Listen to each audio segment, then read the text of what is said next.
I turn on the news and I look at the social media and I see all these protests, I see all this uproar, and I can't help but think, are people really that shallow nowadays?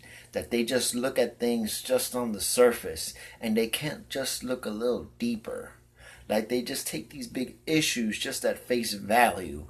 I don't know, maybe it's their emotions that blind them, that they can't see what the real issues are, but they attack the weeds. They don't go to the root of the weed, the root of the problem.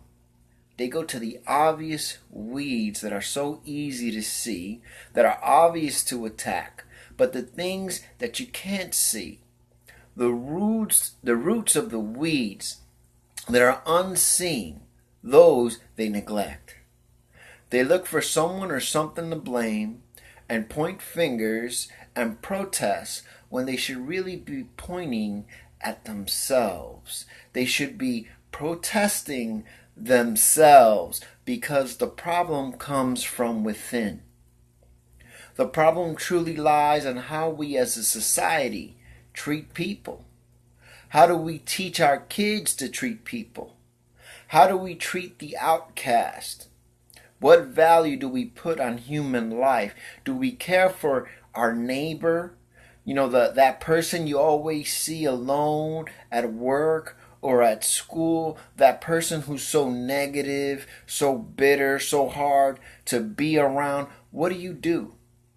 What do you do about that kind of person? Do you avoid them at all costs instead of showing that person a little bit of unconditional love?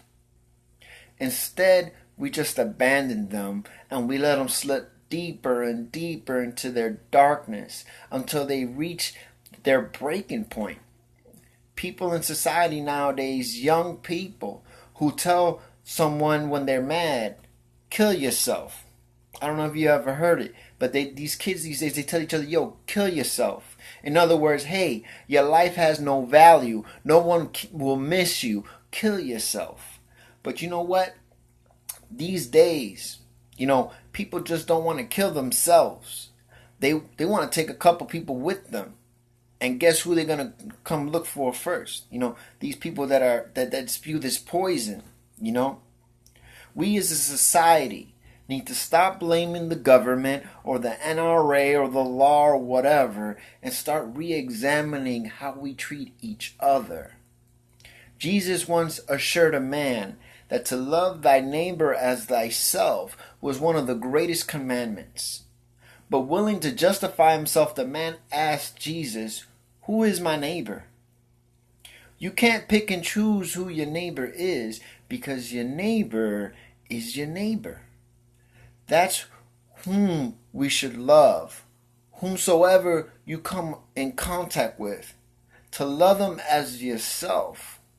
If we could do that as a society, then we'd see a great decline in crime and in poverty and in these mass shootings and this violence.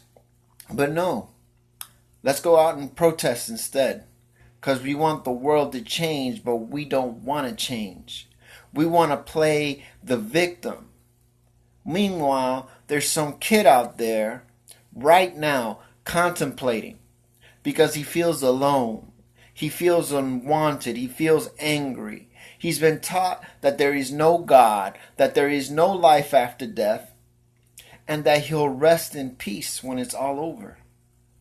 He's also been taught the devil doesn't exist. So when the devil is in his ear telling him he's worthless, that he should hurt someone, hurt those that rejected him, and just kill himself, well, he's been taught the devil doesn't exist, so he's just going to go along with it. It's like peer pressure, and there's spiritual peer pressure.